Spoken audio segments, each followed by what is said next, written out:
Bismillahirrahmanirrahim. Now we'll discuss section 43, the Contract Act 1872. Any one of joint promisor may compelled by perform. इस section में joint promisor के हवाले से discuss किया गया है। This section is discussed subject the joint promisor. ये एक कॉन्ट्रैक्ट में जॉइंट प्रॉमिसार होते हैं। क्या सब्जेक्ट दी जॉइंट प्रॉमिसार, क्या सबको कंपेल किया जाएगा to perform the part of performance या किसी एक को कंपेल किया जाएगा। तो this section is discuss subject the detail and with examples and illustrations. Illustration के हवाले से ये सेक्शन डिस्कस किया गया और डिटेल में डिस्कस किया गया subject the joint liabilities and responsibilities of the joint promisor. Joint promisor के हवाले से इस सेक्शन को डिटेल में डिस्कस किया गया है। इलस्ट्रेशन ए से लेकर डी तक इलस्ट्रेशन को जो है इसमें मेंशन किया गया है। हर इलस्ट्रेशन में इसको क्लियर किया गया है कि जॉइंट प्रॉमिसार के हवाले से उसकी लायबिलिटी क्या होती है, उसकी ऑब्लिगेशन क्या होती है और उसके बाद प्रॉमिसी की ऑब्लिगेशन क्या होती है। प्रीवियस लेक्चर में तो हमने ये डिस्कस किया था जॉइंट लायबिलिटी के हवाले से कि अगर कोई पार्टी किसी कॉन्ट्रैक्ट में एंटर होती है सब्जेक्ट दी जॉइंट लायबिलिटीज़, तो अगर कोई पार्टी फेल होती है तो दूसरी पार्टी के ऊपर वो बाइंडिंग होता है to execute the contract to complete the part of performance. तो इसी सेक्शन 43 में भी यही डिटेल में डिस्कस किया गया है कि अगर कोई एक पार्टी फेल होती है या उसमें दो पार्टीज़ फेल होती हैं तो जो उसमें रिमेनिंग पार्टी है उसके पार्ट ऑफ परफॉर्मेंस को, उनके पार्ट ऑफ परफॉर्मेंस को will complete the part of perform subject the in behalf of others, यानी अदर के ब्याह पे भी जो है उसको कंप्लीट करेंगी on the behalf of himself, अपने ब्याह पे भी पार्ट ऑफ परफॉर्मेंस को कंप्लीट करेंगी। तो इसमें ये पार्टीज़ के हवाले से जो है लायबिलिटीज़ के हवाले से डिस्कस किया गया है। तो सबसे पहले हम इसके इलस्ट्रेशन में आएंगे कि क्या पार्टी के हवाले से क्या ऑब्लिगेशन होती है, क्या लायबिलिटी होती है, कि क्या वो एक पार्टी कंप्लीट करेगी या सब पार्टीज़ ने मिलकर कंप्लीट करना है, या किसी पार्टी के फेल होने की सूरत में किसी और पार्टी के ऊपर या दूसरी पार्टीज़ के ऊपर वो कॉन्ट्रैक्ट बाइंडिंग होता है। तो सबसे पहले हम इलस्ट्रेशन ए में आएंगे। इलस्ट्रेशन ए में ये मेंशन किया गया है A and B and C promise to pay 3000 to D. ए ने और बी ने इलस्ट्रेशन ए के हवाले से ये प्रॉमिस किया है, ए पार्टी, बी पार्टी और सी पार्टी ने जॉइंट प्रॉमिस किया है टू पे दी सम ऑफ मनी 3000 टू डी। अब सब ने मिलकर एक प्रॉमिस किया कि बी को प्रॉमिस किया कि हम आपको 3000 रुपये जो है पे करेंगे। अच्छा, अभी इसी कंडीशन में बी अगर वो अमाउंट रिसीव करना चाहते हैं, वो उनसे हासिल करना चाहते हैं, तो बी लाजमी नहीं है कि सबको कंपेल करे, किसी एक पार्टी को भी कंपेल कर सकता है। आइदर बी को कंपेल करे, आइदर सी को कंप्लीट करे, सी को कंपेल करे, आइदर ए को कंपेल करे। तो इन तीन पार्टीज़ में से किसी एक को जो है वो कंपेल कर सकता है। सपोज़ अब तीन पार्टीज़ ने इसके साथ प्रॉमिस किया कि हम आपको 3000 रुपये देंगे।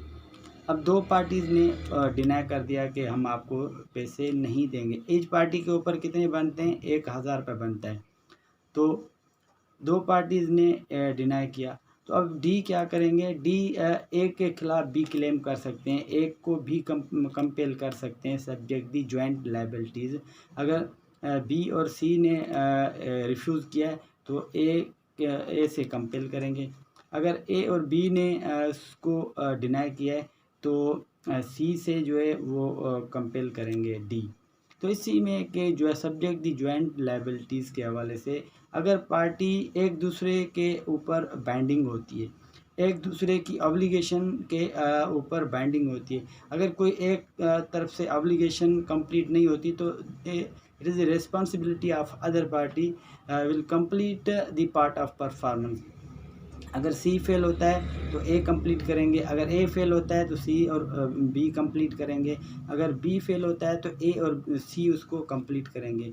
तो यानी एक जॉइंट लायबिलिटी होती है पार्टीज़ की सब्जेक्ट दी कॉन्ट्रैक्ट, कि किसी कॉन्ट्रैक्ट में एंटर होती है तो इस इंटर होने की सूरत में सबकी जो है जॉइंट में लायबिलिटी बनती है।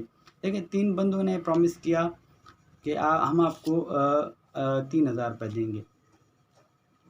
अब अगली पार्टी जो वो किसी एक को क्लेम कर सकती है, लाज़मी नहीं है कि वो तीन पार्टीज़ को ही क्लेम करे कि आप मुझे जो है 3,000 रुपये दो। अगर उसकी मर्ज़ी है कि वो ए को क्लेम करे, बी को क्लेम करे, सी को क्लेम करे। अब आएँगे सेकंड में जो है जॉइंट लायबिलिटी के हवाले से इलस्ट्रेशन बी में। अब इलस्ट्रेशन बी में उसी सेम इलस्ट्रेशन को जो है रिपीट किया गया है। ए, बी और सी ने प्रॉमिस किया डी को 3,000 रुपये देने के लिए। आगे चल के क्या होता है कि ए इज़ इंसॉल्वेंट। ए के पास अब अमाउंट नहीं है कि वो डी को 1,000 पे करें, क्योंकि 3 पार्टीज हैं। 3,000 के हवाले से 1,000 रुपये ए के ऊपर बनता है, 1,000 रुपये बी के ऊपर बनता है, 1,000 रुपये सी के ऊपर बनता है।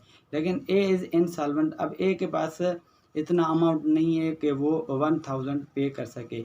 ए के पास ओनली 500 रुपीज़ हैं। अब ए के पास 500 रुपीज़ हैं इसको डी को पे करने के लिए। तो अब इसी कंडीशन में ये होगा कि ए से 500 रुपये बी और सी रिसीव करेंगे। बकाया अमाउंट जो 500 रुपये ए की तरफ रहते हैं, 250 जो है वो बी पे करेगा, 250 सी पे करेगा। यानी 1250 बी पे करेंगे और 1250 सी पे करेंगे। तो ये हो गए 2500 और 500 ऑलरेडी उन्होंने जो है ए से रिसीव किए। ये 3,000 रुपये जो है अमाउंट बनता है इस इलस्ट्रेशन के हवाले से जो इसमें डिस्कस किया गया। अगर अमाउंट तो ये बनता था कि 1,000 रुपये ए ने देना था, 1,000 बी ने देना था, 1,000 रुपया सी ने देना था। लेकिन ए जो है फेल होने की सूरत में उसने सिर्फ और 500 रुपये दिए। तो अब 500 रुपये दिए, बाकी बकाया जो रिमेनिंग अमाउंट 500 रुपये रहते हैं वो कौन पे करेगा? वो किसकी ऑब्लिगेशन है? वो बी और सी की ऑब्लिगेशन है कि वो 500 रुपये भी कंप्लीट करके सी को जो है कंप्लीट अमाउंट जो है पे करें। इलस्ट्रेशन बी के हवाले से। अब इलस्ट्रेशन हम सी में आएंगे। इलस्ट्रेशन सी में ये जो है इसमें कंपेल किया गया है कि अब डी को एक लिबर्टी दी गई है कि ये सारा अमाउंट किसी एक पार्टी से भी वो कंपेल कर सकता है। एक कंडीशन ये। अच्छा, इसमें अगर हमने जो इलस्ट्रेशन बी में डिस्कस किया, अगर ए ने तो 500 रुपये पे किए तो 1,250 रुपये जो है बी ने पे किए और 1,250 रुपये जो है 1,250 सी ने पे किए। लेकिन अगर ए ने 1 रुपया भी जो है पे नहीं किया, ए के पास कुछ भी अमाउंट नहीं है, तो अब इस कंडीशन में क्या होगा? तो इस कंडीशन में ये होगा कि जो 1,000 रुपये ए के ऊपर लायबिलिटी बनती है, अमाउंट बनता है, 500 रुपये बी पे करेगा ऑन द बिहाफ ऑफ ए और 500 रुपये सी पे करेंगे ऑन द बिहाफ ऑफ ए। तो 1,500 रुपये बी पे करेंगे और 1,500 रुपये सी पे करेंगे। अगर 2 पार्टीज इसमें फेल होती है, ए बी पार्टी फेल होती है, बी पार्टी फेल होती है, तो डी सी को कंपेल करेंगे कि आप 3,000 रुपये मुझे भर के दें। ठीक है। अगर बी और सी इसमें फेल होती है तो डी ए को कंपेल करेंगे। अगर ए और सी पार्टी इस कॉन्ट्रैक्ट में फेल होती है टू पे दी अमाउंट 2,000, तो बी को कंपेल किया जाएगा डी की तरफ से कि आप मुझे कंप्लीट अमाउंट पे करो। उस लायबिलिटी के हवाले से इस सेक्शन को डिस्कस किया गया है कि अगर जॉइंट कोई भी पार्टीज़ के हवाले से एक प्रॉमिस होता है तो एक दूसरे के ऊपर पार्टीज़ बाइंडिंग होती है उसको कंप्लीट करने के लिए, subject the part of performance to complete the contract. उस कॉन्ट्रैक्ट को कंप्लीट करने के लिए उसकी रिस्पॉन्सिबिलिटी बनती है, रिमेनिंग पार्टीज़ की रिस्पॉन्सिबिलिटी बनती है। तो इसमें इलस्ट्रेशन डी में ये डिस्कस किया गया है, A B and C are under the joint promise to pay D 3,000 rupees, A and B being only sureties for C. C fails to pay and A and B are compelled to pay the whole sum. They are entitled to recover it from C. अच्छा, D में ये discuss किया गया है कि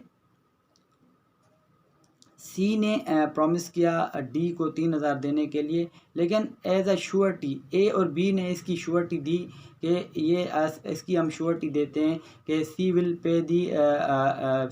पे your amount 3000। अब ए और बी ने श्योरिटी दी है एज ए श्योरिटी के तौर पे ये कॉन्ट्रैक्ट में एंटर होते हैं। तो अगर सी इस अमाउंट को पे करने में फेल होता है तो अब क्या होगा, इस कंडीशन में ए और बी के ऊपर एक लायबिलिटी बनती है, रिस्पॉन्सिबिलिटी बनती है, ऑब्लिगेशन होती है ए और बी के ऊपर कि वो अमाउंट जो है वो डी को होल अमाउंट पे करें, उस कॉन्ट्रैक्ट को एग्जीक्यूट करें, उस कॉन्ट्रैक्ट को कंप्लीट करें।